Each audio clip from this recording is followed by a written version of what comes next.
It was the third year of high school and the last day of classes had finally arrived. The anticipation of freedom was palpable, but the weather didn't cooperate. The sky was dark, filled with clouds that threatened to pour down at any moment. The rain began to fall heavily right after lunch, and many classmates decided to skip or leave early. The original plan was to celebrate the end of classes with a day at the beach, but with the gloomy weather, that option became impossible. However, a small group of friends, including me, wasn't willing to let the last day of school go unnoticed. After some suggestions, we decided to do something different, something that would be etched in our memories. There was an abandoned elementary school in town that had been inactive for about 10 years. The building was slated for demolition by the end of the year, and that seemed like the perfect moment for one final adventure. The school had a mysterious aura that always piqued our curiosity, and on that stormy day we decided to break in and explore. Our friend Eddie, who already had a driver's license, offered to drive us there. He had a car, and despite the fear of getting caught, the adrenaline took over. The school was hidden in a quiet neighborhood, far from the main streets, which made the place even more perfect for our little clandestine adventure. We arrived at the back parking lot, a discreet spot surrounded by trees and overgrown bushes, almost as if nature was trying to hide the building from the rest of the world. There were no barricades or security signs, just locked doors and intact windows. Eddie, always prepared, had a baseball bat in the trunk, and without hesitation he broke one of the school's windows. The sound of shattering glass was swallowed by the storm outside, but I couldn't help feeling nervous, afraid that some nearby resident might have heard it. Even so, we pressed on. One by one, we climbed through the broken window and entered the building. The classroom we entered seemed to have been frozen in time. The desks were still arranged in rows, some faded decorations hung from the walls, reminding us of the days when children came there to learn and play. The contrast between what that room once was and what it had become now, a cold, dark and dusty space, was surreal. The thunder and lightning echoing outside seemed to amplify the gloomy atmosphere of the place. We explored the building with the help of our phone flashlights, which barely provided enough light to guide us through the dark hallways. The electricity had been cut off long ago, and the silence of the place was broken only by the sound of rain and our wet footsteps. Every room we entered felt like a time capsule, with desks and chairs that hadn't been used in over a decade. We could feel the presence of the past ingrained in the walls, as if the school was patiently waiting for its end. As we walked down the hallway, we heard a strange sound that echoed throughout the building. We stopped immediately, our hearts racing. We turned off our flashlights, and for a moment we stood in complete silence, trying to identify where the sound was coming from. After a few seconds that felt like an eternity, we convinced ourselves that it was nothing more than our imaginations. However, what was supposed to be a simple exploration was turning into something more unsettling. When we reached the end of the hallway, I looked back reflexively, and something caught my attention. In the doorway of one of the rooms, there seemed to be a shadow or a shape that wasn't there before. I called my friends over to look as well, and together we pointed our flashlights at the door. The instant the light hit the door, the shape we were seeing retreated into the room. That quick movement was enough to make us run. Panic took over as we dashed down the hallway. We ran to the kindergarten wing, where we entered the first room we found and closed the door behind us. We heard another sound coming from the hallway, something that made us realize we weren't alone in that building. But who could be there? The school was locked and all the lights were off. The fear of getting caught mixed with the fear of the unknown as we huddled inside that small classroom, hoping that the noise was just another illusion caused by our own paranoia. Silence reigned for a few minutes, until a muffled sound of footsteps outside made us hold our breath. We were petrified, with our hearts pounding in our ears, each of us trying to understand what was happening. The heavy rain continued to pound on the building's roof, creating a sinister backdrop to the situation we found ourselves in. Each of us was trying to convince ourselves that it was nothing, that we were just being paranoid, but deep down, we knew something was wrong. Suddenly we heard a loud noise, as if something heavy had fallen on the floor of the hallway. We looked at each other, not knowing what to do. Eddie, always the bravest, suggested we get out of there before something worse happened. But the idea of leaving the safety of the classroom and returning to the dark hallway wasn't appealing.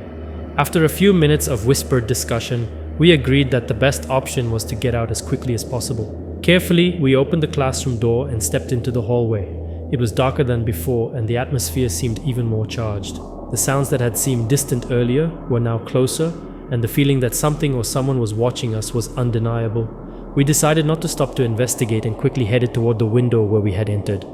Adrenaline rushed through our veins as we hurried to leave the building. One by one, we climbed back through the broken window, feeling an immediate sense of relief as we stepped outside again.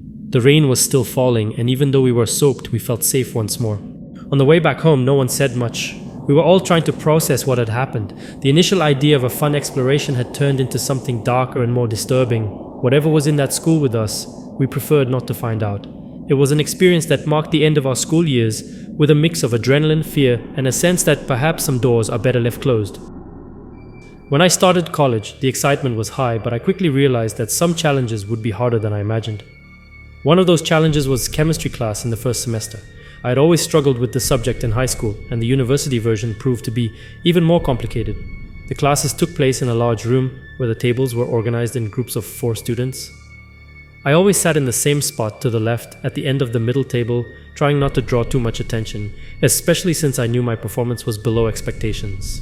It was at this table that I met Zach. He was one of those classmates that you barely notice at first but then becomes a constant presence. Zach wasn't the type of person you would naturally approach.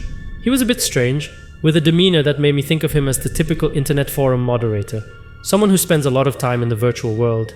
He was about 1.73 m tall, slightly overweight, and had a patchy, poorly maintained beard that seemed more like an attempt to hide some insecurity than a personal style.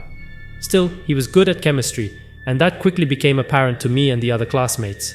Our first interaction happened when Zach noticed that I was struggling with the subject. He casually offered to help me, as if it was something natural for him.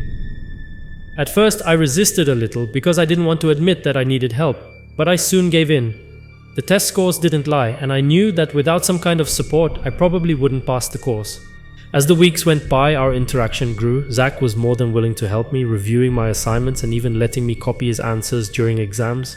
He was meticulous and careful in his explanations, and although I had no interest in chemistry, I started to improve in the assessments thanks to his assistance.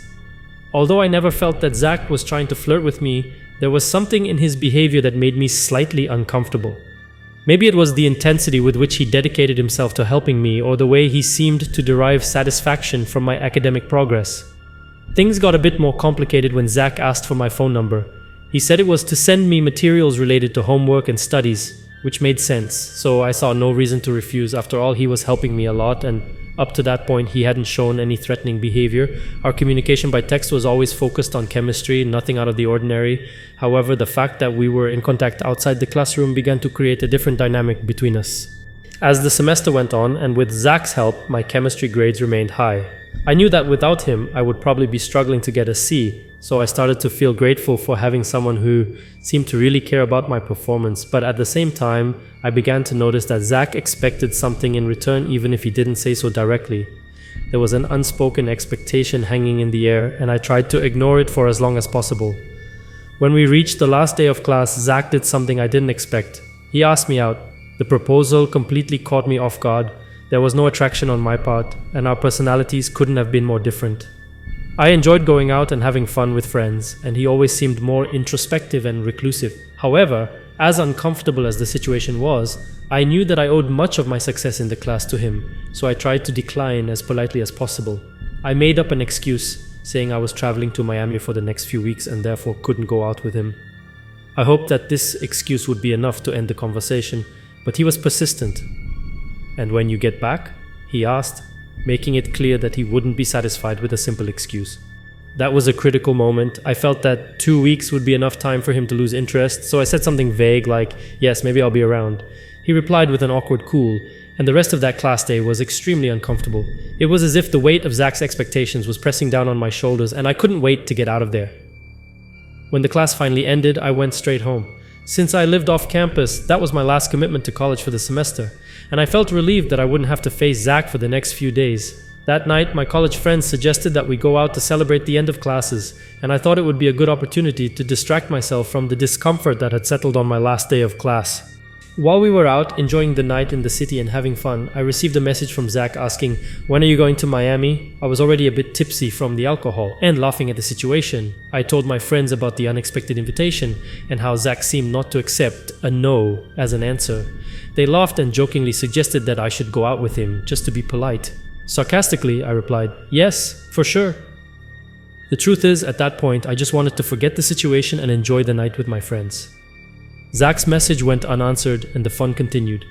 The next day, I woke up with a heavy head, not only because of the hangover, but also because of two messages Zach had sent. The first was just a series of question marks, as if he was impatient for a response. The second, however, was more direct.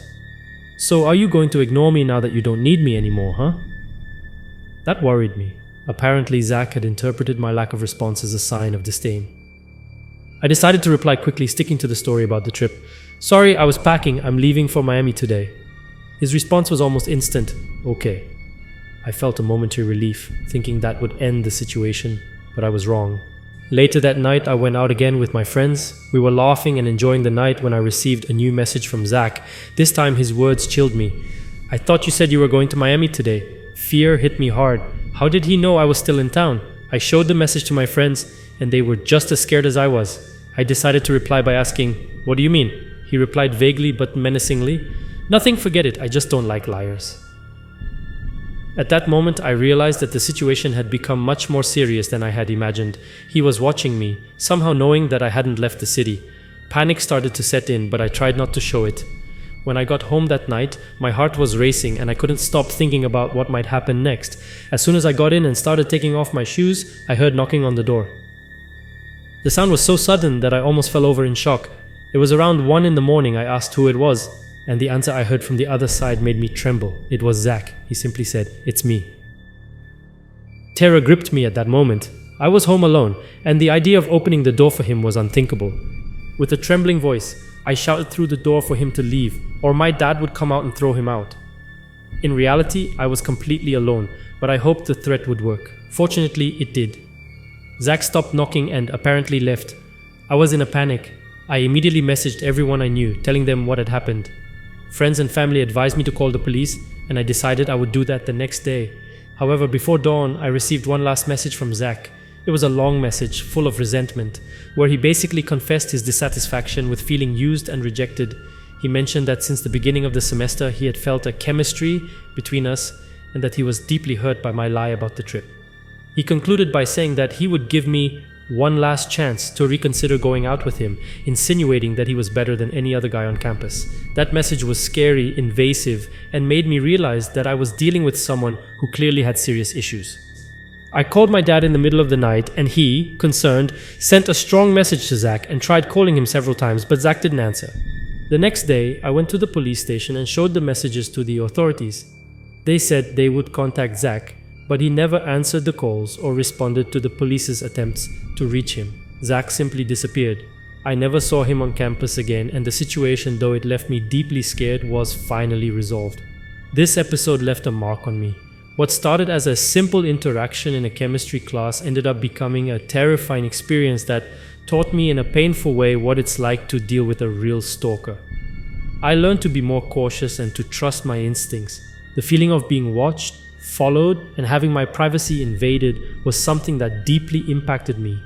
Although Zach disappeared from my life as suddenly as he entered it, the fear he caused me is something I still carry with me.